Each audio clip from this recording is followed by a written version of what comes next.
And thank you for joining us for the second half of the Catsketball previews.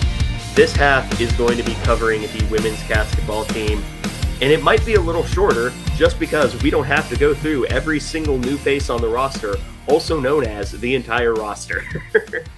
But this is a cards on the table. This should be like at least a Final Four team. Cards on the table, that's where they should be. And I know I said that they should be an Elite Eight team last year. And then they, for all intents and purposes, blew it against Colorado. Though I will go to my grave saying that that should not have been a flagrant on Serena Sundell. I will go to my grave saying that. But this team has higher expectations than the men's team.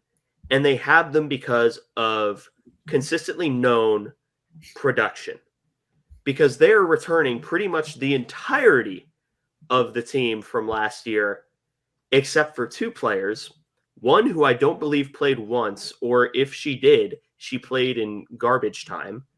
And the other, while a very good player in Gabby Gregory, who's a very, like I said, very, very good player, very, very EMAW individual. We upgraded with the American Conference Player of the Year. Cards on the table. This team is ridiculously talented and should go very, very far in the postseason.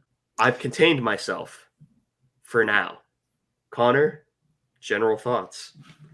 Yeah, I would say that generally speaking, I agree with you. This is a team that last year got upset earlier in the tournament than they should have been. And due to a variety of reasons, kind of slowed down towards the end of the year. But this year's team is even more talented than they were last year. And that's not a detriment to last year's team. Last year's team was the best that Jeff Mitty's had. It's just that he's managed to put together an even better roster this year with a combination of convincing Aoka Lee to destroy her knees for one last season and getting two immediate needs in the portal, one with an all-around scorer and one with somebody to get Aoka Lee a little bit more time on the bench. This is a K-State team that on paper they can hang with anyone in the country, I think. I think that any given night they could find ways to beat even the best. But it's going to be, can they keep that level of effort up throughout an entire season? And if any team's ever going to do it, it's going to be this one, because the amount of talent that is on this roster that's culminating at this point, it's immense. Yeah, and I think you have to start with the newcomer, who is adjusting for everything, probably one of the biggest transfer portal gets across all K-State sports. If you're evening out the tiers between men and women's basketball, you could honestly probably say that Tamira Poindexter is on the same tier or maybe just a hair above Coleman Hawkins. And I don't say that to be hyperbolic. I'm saying that to prove a point. Tamira Poindexter was one of the best players available in the portal, bar none, and chose to come to K-State because she believed that this team could, go really far into the postseason. And she was the American Conference Player of the Year. She's been a consistently great player at Tulsa during the entire time that she was there, shooting nearly 43% on her career, a 31% three-point shooter, and getting 5 rebounds a game. She's a good all-around piece who can do everything on the floor, and she brings that. You can tell when I get really excited about something, because normally I don't trip over my words as much as I am right now. But Tamira Poindexter is the biggest pickup in the transfer portal, definitely in women's basketball history for K-State. And it's probably up there with the biggest transfer portal gets across all K-State sports. That is the level of player you are getting with Tamira Poindexter. Yeah, I think that's a fair assessment. Last season at Tulsa, she was just completely unstoppable. Uh, she averaged 21 points a game, 5 rebounds a game, 2 assists a game, 1.5 blocks a game, 3.3 turnovers a game. But again, her usage rate was just through the roof. I mean, it has to be to average 21 a game. She did that on 43% from the floor, 32.3% from three, 71% at the line.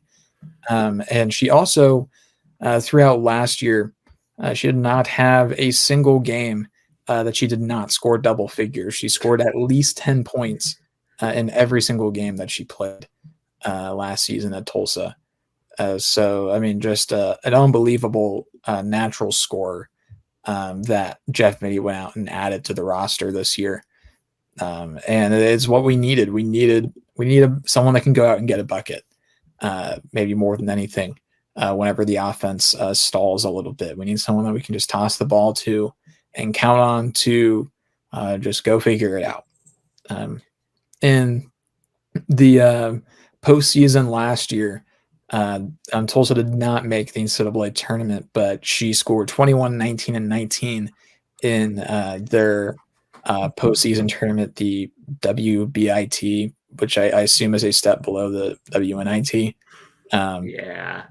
But they played Arkansas, Georgetown, Illinois in those games, and she managed to still be a really effective scorer in all of those performances. So Poindexter, I'm expecting her to join this team and still be a really effective scorer, and maybe find ways to even be a bit more efficient because we aren't going to need her to be the entire offense. No, and she very much was the vast majority of the offense at Tulsa. Everyone knew the ball was going to her, and it didn't matter. Also, shout out Wunkus for trying to get very much involved in this episode. But you know that you're among the elites whenever the entire game plan is stop that one person and you're still dropping 20.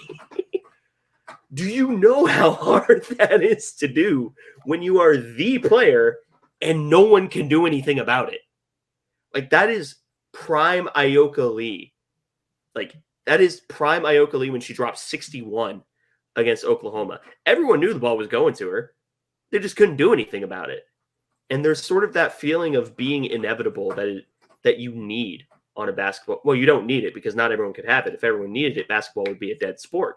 But it's one of those big factors that you have that player that has that it factor. And the other player that is a transfer for K-State before we get into, the returning pieces is Kennedy Taylor. And I remember, do you mind? I remember her being a sort of unsung pickup towards the beginning of the portal cycle, but I do think that it is an important pickup because she sort of is in that good mold to. She really wants to get involved, but she's sort of in that mold of, we have players like Eliza Maupin, who's just really athletic and can attack the bucket, but we don't really have a suitable defensive backup for Ayoka Lee. That's sort of more stout player. And I think that's kind of what we were hoping for Amani Lester last year. And I just don't think that she was there yet. I think Kennedy Taylor has the opportunity to sort of be that defensive sub for Ayoka Lee that can log, 10 minutes a game, like 10 to 12 minutes a game, to make sure that Ayoka Lee's legs aren't going to explode. Yeah, I think that's probably the main thing that we need from Kennedy Taylor this year. She wasn't a full-time starter at Missouri State, but she still played 20-plus minutes in both of her seasons there. Averaged 10.7 this last season in points per game, but also 7 rebounds a game. So a really effective rebounder. She had that with 1.3 assists per game as well. And on roughly just a little over 50% from the field. And then free throws, she made 2/3 of her free throws, 66.7% per game for Kennedy Taylor. So what we needed was somebody to be able to come off the bench and have some proven production, someone that can just give Aoka Lee a rest, and we know that we're still going to be able to have an interior offense. And that's what Kennedy Taylor gives us the opportunity to do. We really need her to be able to be an effective defender in the paint, and we also need her to be able to, especially in the non-conference, keep Aoka Lee from expending more energy than is necessary, really, because we know that we need to keep Yoki healthy for the Big 12 slate and the postseason. Yeah, there are very few games in the non-con that I want Yoki playing more than like 20 minutes in. Like I would much rather that we sort of save her for the games that I don't want to say that the non-con doesn't count, but it doesn't count. So I mean, it counts for seeding because we'll talk about that in the schedule. But yeah, I think that Kennedy Taylor is that piece. But once you get into the returning bits is where you really start getting in to how special this team could be. And of course, that starts with the gal that we've been talking about for pretty much the entire time, and that is Aoka Lee, who has already cemented herself as one of the best K-State basketball players of all time. I believe she has the rebounds and blocks record, will probably get the points record this season if she stays healthy, knock on wood, and undoubtedly is one of, when she is on her game, one of the most inevitable and dangerous players, not only in the Big 12, but in the entire country. And she chose to come back for one final ride after you and I kind of projected that she'd be done, because there was a sort of finality to that hug up against Colorado. And then a few weeks later, she announces that she's coming back. And that is when you and I were like, oh, wait a minute. This is going to be the same team. Oh, word. Yeah, I really just had zero expectations that Aoka Lee was going to be back. But here we are. I mean, Aoka Lee, she's been playing and starting. She started every single game that she's been healthy for since 2019. Like, she is a pre-COVID K-State Wildcat, which there are not many of those left around. The Veneer Complex and Bramlage and whatnot. But she's been so wildly consistent throughout her career. And I'm really happy that we're getting one last go around with Aoka Lee, because I do think that she deserves better than how last season ended. So I'm really hoping that this season can be one where we fully take advantage of just how good of a player she is, but also play it smart, because we know that we don't need her to be playing like a full 30 against everybody in the non-conference slate. Now, granted, our non-conference slate is actually pretty decent this year. Yeah, we have a lot of pretty high-quality opponents, and that's something that we'll have to account for. And that means that we need to take care of business against some of these other teams. But the big thing, I think, with Aoka Lee is keeping her healthy. That's got to be the first and foremost concern with Aoka Lee. Yeah, and because if she is able to somehow stay healthy the entire year, there's like three people that I think are in genuine contention for Big 12 Player of the Year at the end of the season. Audie Crooks from Iowa State. I forgot the girl from West Virginia. And I shoot. And Aoka Lee. I don't even think Tamira Poindexter, as good as she is on that same tier. Like that is the level that we are talking here. And it's just critical that Aoka Lee stays healthy. which means that Kennedy Taylor is going to need to get some pretty significant defensive minutes. Amani Lester probably needs to get some offensive minutes. And Eliza Maupin needs to turn into her. If Eliza Maupin turns into the Baylor self that she had, we're winning a natty. That's just kind of the way it is. If she decides that she is the version of herself that played the Baylor game, that's just the way it is. I don't make the rules. Am I expecting that? No. Would I be happy if it did happen? Unbelievably so. But I think that while a lot of this season does hinge on Ayoka Lee staying healthy, this team proved that last year they are not just Ayoka Lee. They are Ayoka Lee with a very, very good supporting cast, including one person who's honestly a highlighter and a headliner of her own, and that is Serena Sundell, who is getting WNBA hype because that's the sort of level that she's on. In fact, she's at such a high level that Connor and I have made a point for the last 2 years that she has Dean Wade syndrome and that the only person that's stopping her from destroying worlds is herself. I don't believe that there's been a single time outside of like Caitlin Clark where Serena Sundell did not look like she was more than capable of being the best player on the floor. And if she's able to flip that switch this year, not only is she already a very, very good scorer, a very, very good point guard, and just a generally solid defensive player, which is hilarious because she's not the best defensive player on the team, and she's still suffocating. If she gets to that point where she starts believing like, oh, wait a minute, I'm better than all of these kids, she honestly may outdo Yoki and Tamira Poindexter. Again, am I projecting that to happen? No, because I think that even now it's a little late for the Dean Wade syndrome to go away. However, I am saying I would be unbelievably happy if it did happen. Yeah, Sundell, I think you put it well. The best thing that can happen for Serena Sundell is for her to figure out how good of a basketball player she is, because she is just immensely talented, and does have moments where she just decides that she needs to take over a game, and she does. And I would like it if she would just choose to do that all the time, as opposed to when we really need it. Like, it's great that she wants to be an unselfish point guard, but I'm really fine with her being a bit more selfish, which is generally a good problem to have, not when it persists as long as it has.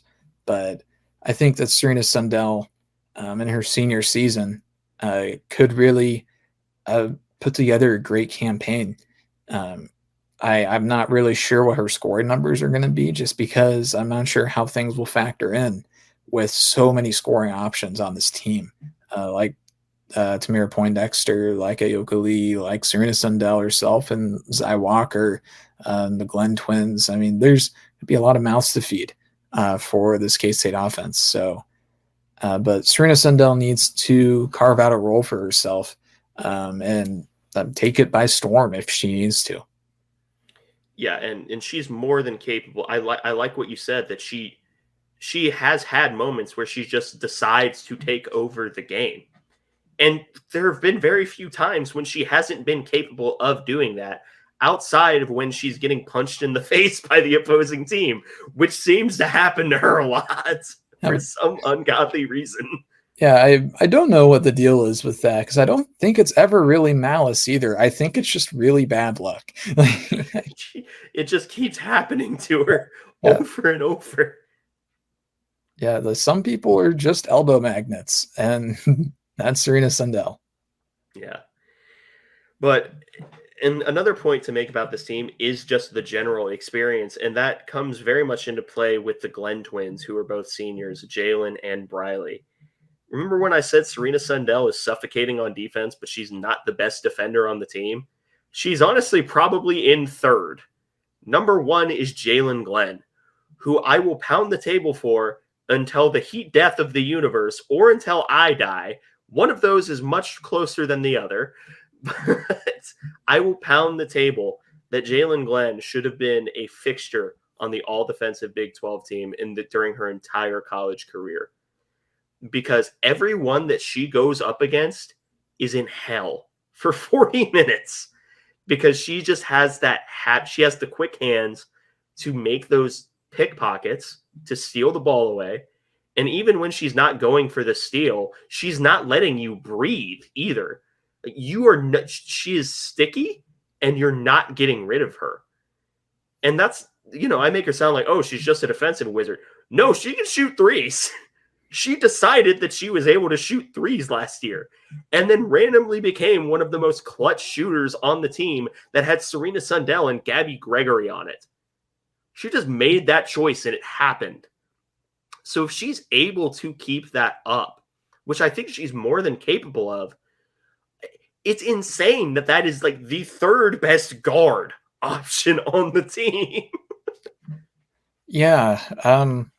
Jalen Glenn has been such a valuable player, and I agree with you. She's been wildly underrated as a defensive player. She's been one of the best at getting steals in the Big 12 for the last several years. And for some reason, she's just not getting onto those all defensive teams, which is kind of surprising to me, because I think that she has more than earned her place on those teams. But I'm maybe she'll finally make it this year as like a lifetime achievement Oscar or something. But I really like Jalen Glenn a lot, and she has unfortunately kind of taken a back seat for most of her career to Yoki and to Serena Sundell. It remains to be seen how she'll stack up in the pecking order with Poindexter. But you're right, she has been a really clutch offensive option when we need her. She's pretty effective at getting to the basket as well, because she has extremely long arms for her frame. So that makes her pretty effective driving to the bucket, because she's just able to reach the ball out a little bit further past outstretched arms. But her best quality is as a defender, which unfortunately is difficult to show in the box score. But when you watch the game, you know who she is and you know who she's guarding, because her defensive skills are obvious. Yeah, it's also the best way to find who Jalen Glenn was on in the box score. Look for the guard that scored the least. That's a pretty good indicator of who she was on. And then her twin sister, Briley Glenn, is a defensive, I don't want to call her a guru, but a very, very good defensive player in her own right, who's just a bit more aggressive than her sister and a lot more willing to run to the basket. And I mean that in both the positive and negative way. But there was a point last year where Briley Glenn couldn't find her stroke from three, and everyone knew it. And then she found her stroke from three, and magically the team became much better. And again, if she's able to recreate that second half form, she's probably the only player that had a better second half of the season than a first. Because that first half was ridiculous for everyone. But Riley Glenn is a very, very good player in her own right. And the fact that she's, I think, a 2 or 3 year starter at this point, and she's getting challenged for her spot by another player, the depth on this team is crazy. Yeah, I mean, she definitely had her struggles last year. She definitely had her moments where she wasn't playing as good. But she really did figure it out by the end of the year, and she was kind of back to her old self. And yeah, she really struggled from three at points in the year, but it's actually super ironic. She finished with an identical 3-point shooting percentage to her twin sister, Jalen Glenn. They both finished with 31.6%, which is very funny. But she's going to be relied upon a lot this year. Not just to get some buckets on the floor. She's one of our toughest drivers when it comes to getting to the bucket. I think you mentioned where we rely on her a lot to go in and just make a physical play to get to the rim. She's better at that than a lot of our guards. And we're also going to rely on her a lot for leadership as well, because she's one of the elder stateswomen on this team. So it's going to be a big season for Briley Glenn. But again, lots of mouths to feed. So it's going to be tough to get everybody their fair portion of the pie. Yeah, which remember when I said that she's fighting for her spot? She's fighting for her spot with Zy Walker, who, if you look at just about any season highlight package from K-State last year, some of the most clutch moments on the year were Zy Walker. And she was, in some parts of her game, she was inconsistent. But that's because she was one of the few young pieces on the team. But she was always good for some ridiculous happening at least once a game where she just did something that you point at and go, no one else on the court could have done that. I'm thinking about the random buzzer beater up again. Oh, was it Texas? Yes. For the third quarter. Yeah, that random buzzer beater where she just pulls up and decides, oh, well, I got this. I'm thinking of the drive to end one of the drives that ended towards the back of the Iowa game. And she's still a really, really good defender in her own right. She's all around one of the better players on the team. It's just that she is so good at like pretty much every individual trait that it's difficult to, because Jalen is the defender. Briley is a really good defender who can drive. Ayoka Lee is the monster that you can feed and just get a consistent bucket. Serena Sundell is someone who needs to be more selfish. Zy Walker's identity is that she's good at a little bit of everything. And if she's able to sort of expand her skill set to just get a little bit better at everything, or even just picks one trait to be really good at, like the exceptional at this year, again, probably contender for 6th Woman of the Year if she's not starting already. Yeah, I mean, honestly, right now, I'm pretty tempted to label her as a starter because she came in as a kind of an unknown commodity to us as fans because she didn't really play. I think she redshirted as a freshman at Louisville. And she ends up at K-State and far exceeded my expectations as a true freshman. Her most impressive quality to me is her shot creation ability. She's one of the more laterally agile players on the entire team, I think. And she's able to really use that to her advantage. And she has a really fluid-looking shot as well. So she's got a lot working for her in that department as it stands.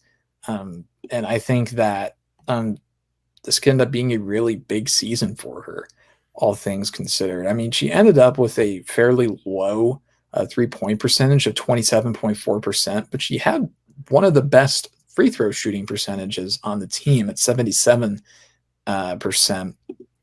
So I'm thinking that she probably just got tired legs toward the end of the season. A lot of freshmen kind of start to fall off a cliff towards the tail end of the year. And I think that she really could gear up for a big season this year. I think that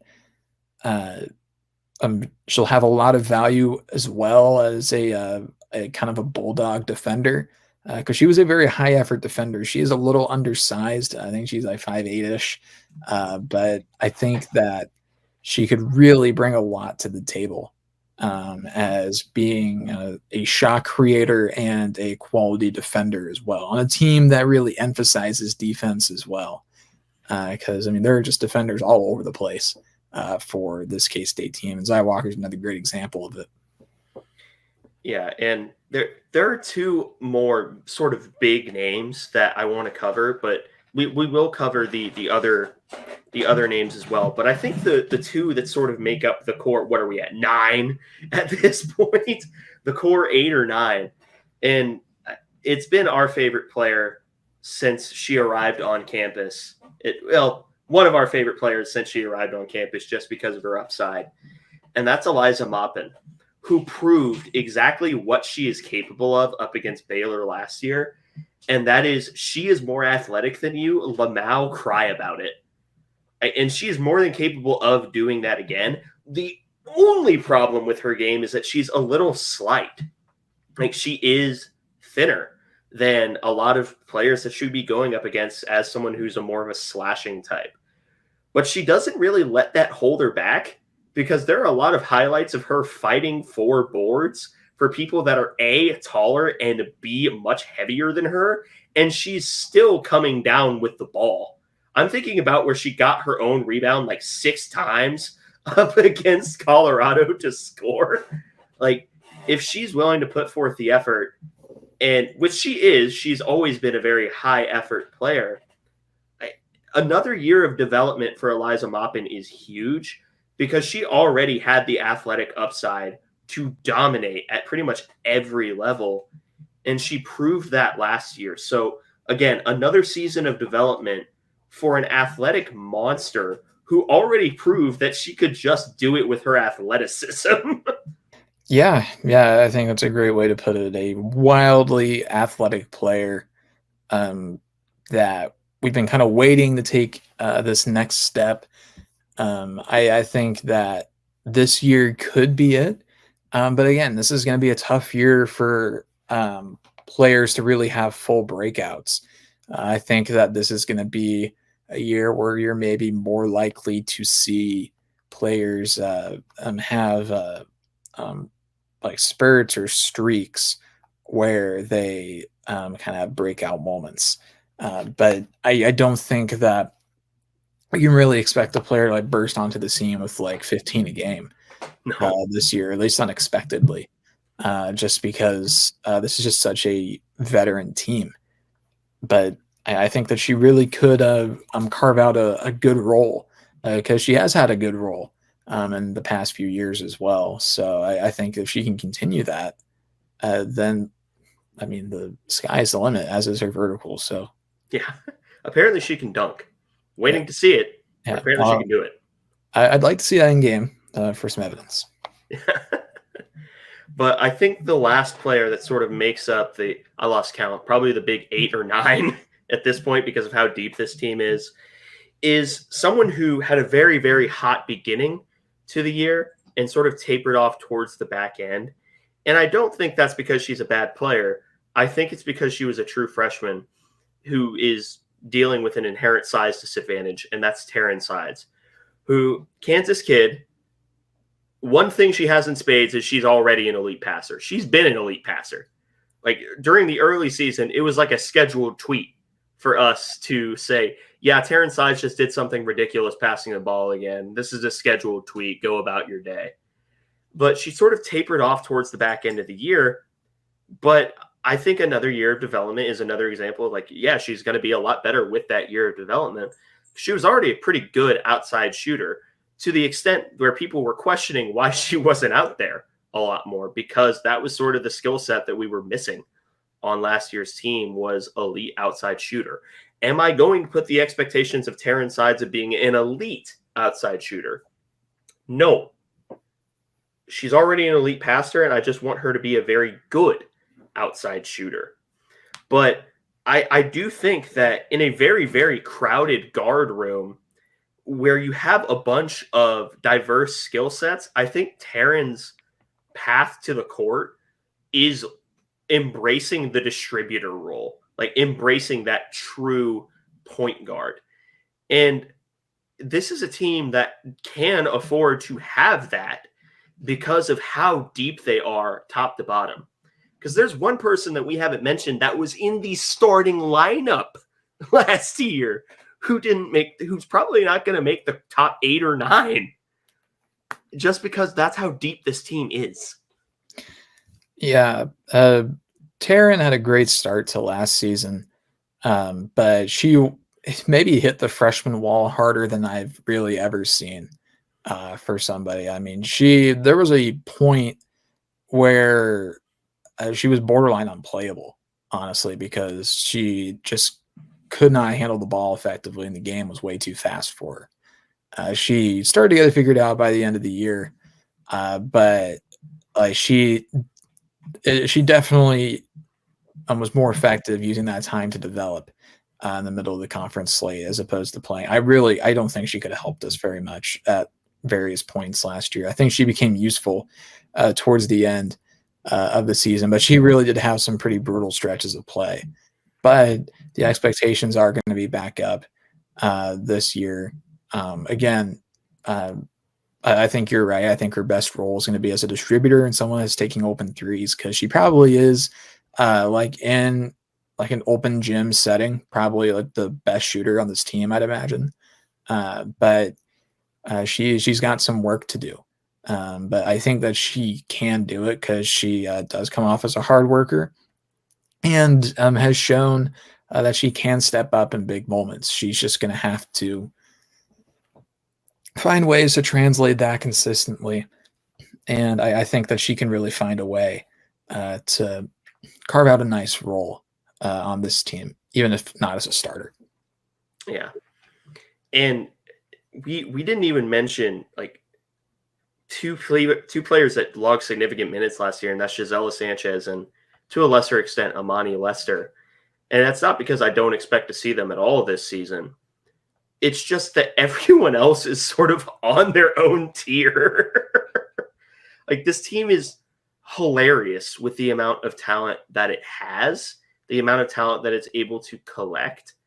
And the worst part is that you get through the one line, you arguably have an entirely different playable lineup right behind it.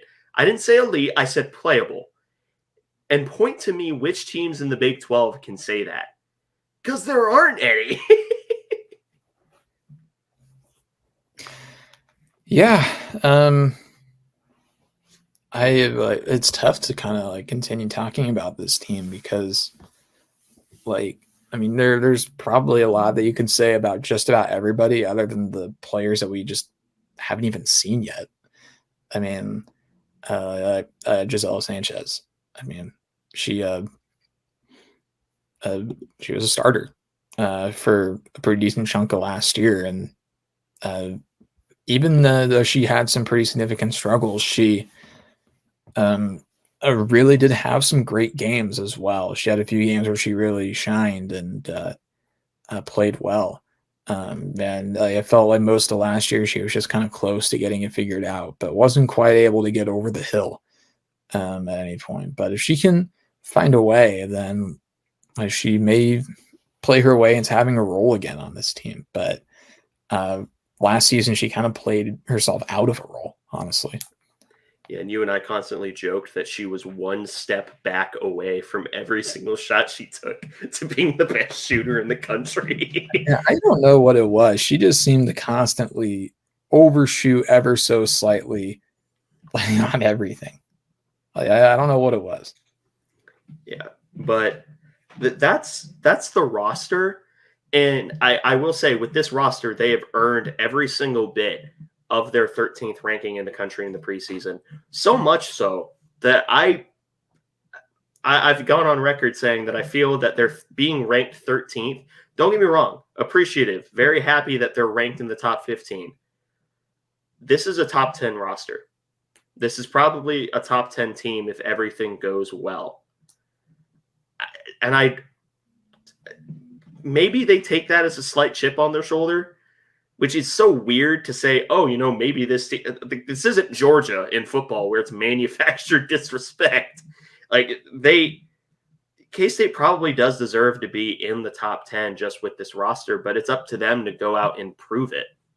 And you see that with the fact that they were picked to win the Big 12 by like 2 points up against preseason number 8, which, by the way, the rise from 25 in the final poll to 8 from Iowa State is they deserve it. They deserve it, but that doesn't mean it's not crazy.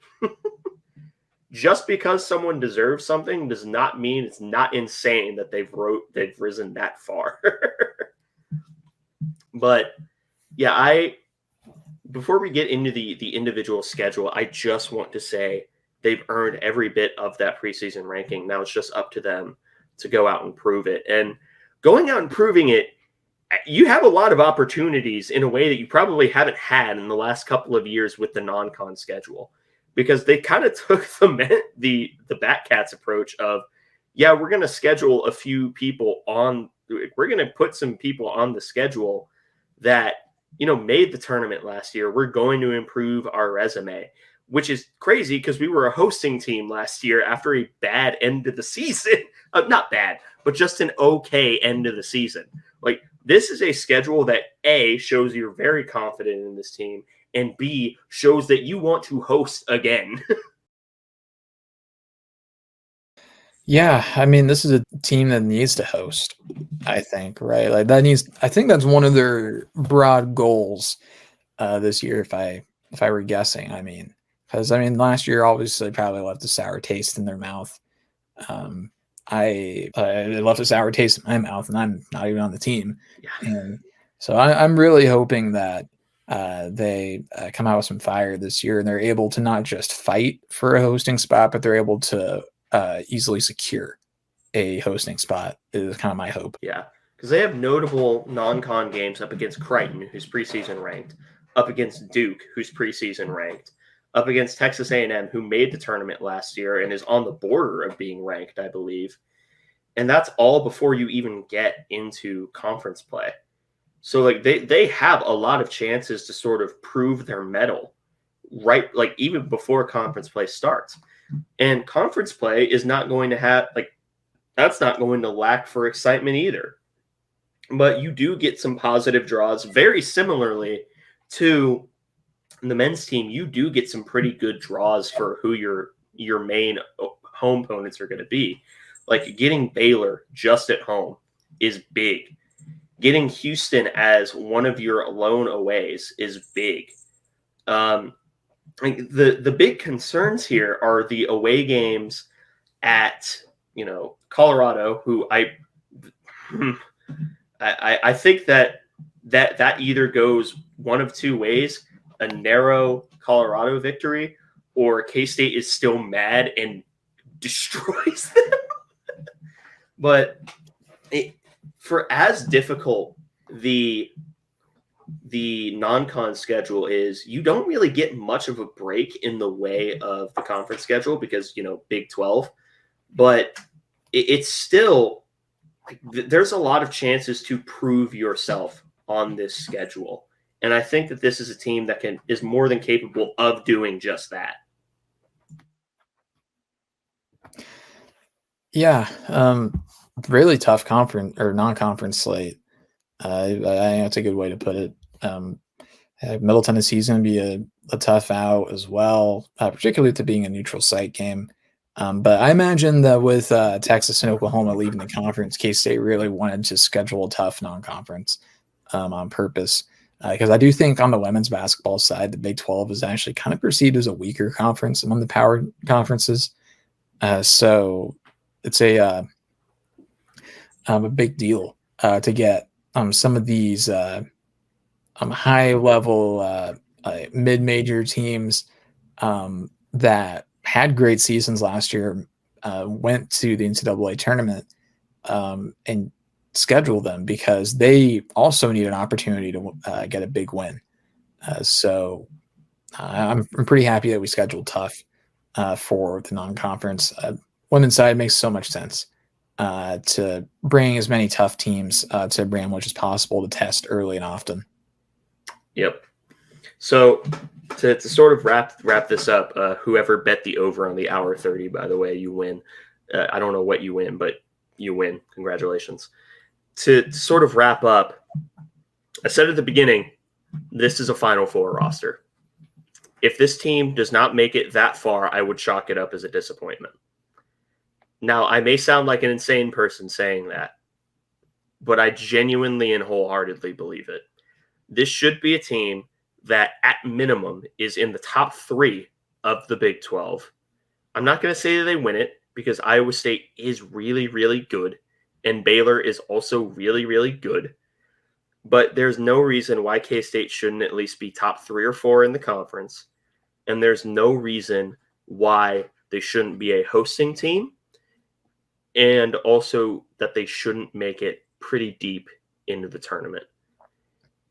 If they don't, I will be unbelievably disappointed because that is, I view what the team is capable of. And if the cards fall in the right way, this is a team that I could see make it to a national championship where they would firmly get blown out by South Carolina. But it's because South Carolina is on their own tier. I have no delusions of K-State beating South Carolina, but that is my personal expectations for the team. Connor, what are yours? I'm looking for second weekend from this team. I'd really like them to make the Elite Eight. I do think that this is a team capable of making the Final Four. I'd be a little disappointed if they don't make it to the Final Four as well. I do have to be realistic and understand that if you're not a South Carolina or a UConn, you can get upset at about any point in the NCAA tournament. I mean, it's tough to win that many games in a row against anybody. And again, unless you're like South Carolina, it's going to be tough to make it that far. Even if you play great basketball, another team may play the best game of their life. And it's a one and done tournament. So, I mean, we saw that last year with K-State against Colorado. Colorado played a perfect night of basketball pretty much, and most things fell their way. So I would like to see K-State make the Final Four. I think that they are capable of doing it. But I think my reasonable expectation is that they make the second weekend and host again. And I'd like to see them, I'll say they are realistically contending for the Big 12 title going into the last week. Like they're like a half game out or a game out. Which would mean that the game up against Iowa State is massive. Yes, it would. Yes, it would. It was sort of similar to that last year where that last game was quietly very big. Yes, it was. It was really big. But K-State, I mean, they at one point were pretty comfortably leading for the Big 12 title last year. And again, we had a kind of late season wheels fall off moment, which kind of has been a bit of a trend for women's basketball. But I mean, this team, they've got a lot of horses. Can they have the stamina to keep it up? Yeah, I think that's the best way to put it. Is it's going to be sort of pacing themselves to not get themselves burnt out towards that last bit of the year. But I think we've gassed up both teams just about as much as we can. Do you have any final notes before we sign off and let these beautiful people get on with their day? No, I don't think I do. Other than I'm really excited for both these teams to get going. All right. Well, if that's the case, thank you all for listening to this episode of the Aggieville Alleycats podcast. If you want to follow or contact the show, you can follow us just about anywhere at Aggieville Alleycats. And if you want to email us, we're AggieVilleAlleycats@gmail.com. If you want to follow us on a more personal though, I am at ACEdward00. I am at Connor Baltzor, capital C, capital B. And if you want to support the show financially, please be sure to check out both the official supporters link and the merch store, both found in our podcast and Twitter bios. But most importantly, thank you all for listening to this episode of the Aggieville Alleycats podcast. Where come rain, shine, or anything in between, we're here to deliver to you the Kansas State sporting news that you so love. Stay safe, Alleycats.